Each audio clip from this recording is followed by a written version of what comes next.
A bit more for Your Ears Only. I'm David Alpern. I'm Melissa Exelberth with a quote from the news. They have never distinguished between the innocent and the guilty. That was Kali Al-Ghazali of the Moderate Northern Elders Forum in northern Nigeria on President Goodluck Jonathan's escalation of brutal military action against Islamist extremists there, which already has killed approximately 4,000 people over the past 4 years, many of them innocent civilians. Now this.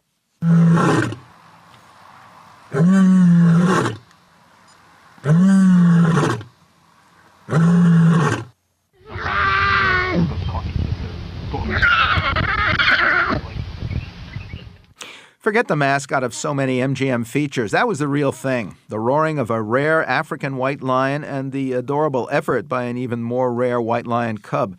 Following Endangered Species Day last Friday, we turn to a guest who's made the rescue and revival of that species her life's main mission, M-A-N-E, pardon the pun. She's former London model and ad agency veteran Linda Tucker, founder of the Global White Lion Protection Trust and author of Saving the White Lions, One Woman's Battle for Africa's Most Sacred Animal, new from North Atlantic Books. And for Your Ears Only, Linda Tucker is on the line now. Welcome to the program. Thank you, David. How many white lions are there around the world today? In the wild, protected areas, zoos, and what they called canned hunting preserves for visitors to shoot? That's an important question, and it's hard to determine because many of these places don't keep records. So I think the really important question is how many are surviving in the wild, and that's a critically endangered number. Only 9 in our reintroduction program roam free in the wild, and 5 additional individuals in respective prides. So you're looking at, all in all, a number under 20 in their natural habitat. What makes them considered Africa's most sacred animal? The belief is that the white lions come from the stars. It's a lovely legend, and it's backed up by a lot of mythology and culture. And so the name itself of the lands where they originate, the only place on Earth, which is called Simbavati, you hear the word Simba, meaning lion, and Vati, meaning to come from the heavens, the place where the star lions come down. Let's go back to where you and your interest in the white lion began, with a scary safari confrontation and a miraculous rescue. Yes, well, it's quite a story. I was trapped in the middle of a pride of lions, 24 lions in all.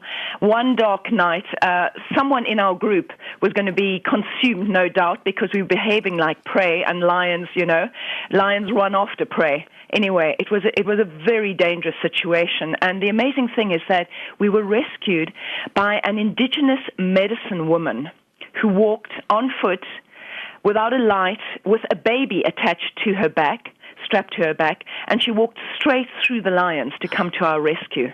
Well, can you imagine? I went back to my life in advertising, fashion, modeling, and it all seemed so superficial and artificial when the real world was out there in the African wilderness with this incredible lion-hearted woman, who was the most amazing woman I'd ever met in my life. So I decided to give up that world of glamour and return to the heart of Africa and take up my calling there.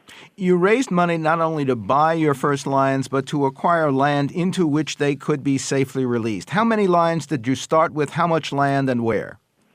Well, bear in mind, we've now secured 5,000 acres of wilderness lands in the middle of their ancestral lands. However, on all borders, lions may be hunted legally in South Africa. So it's a high-risk area. It's an endangered, it's a protected area that we've created, but on our borders, the white lions are still at risk, despite their numbers being so critically low.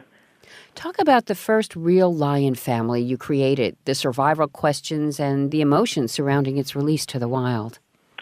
Well, the first lion I rescued, amazingly, was born in a place called Bethlehem on Christmas Day.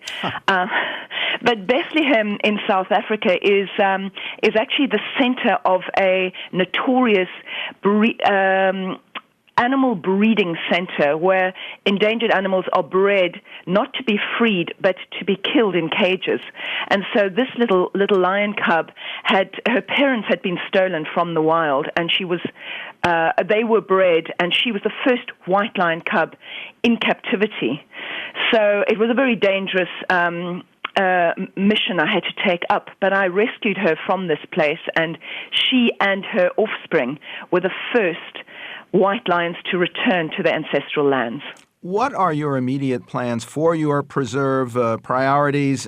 We see it as a strategic process, step by step. So yes, there's a lot of funding involved. We actually have numerous U.S. sponsors who are really magnificent. Our main sponsor is our patron, Cheryl Leach. You might remember her name as the creator of Barney the Purple Dinosaur. Well, through her generous funding, we have secured our one of the present title deeds in the lands that we're protecting. But we're looking at a large plan, a plan that protects the whole river corridor in what is known as a biosphere, a United Nations biosphere that is the greater area where the white lions occurred naturally. Linda Tucker is a South African-born former model and ad agency veteran in London, now a wildlife conservationist and author of Saving the White Lions, One Woman's Battle for Africa's Most Sacred Animal from North Atlantic Books. Her website for donation and information is whitelions.org.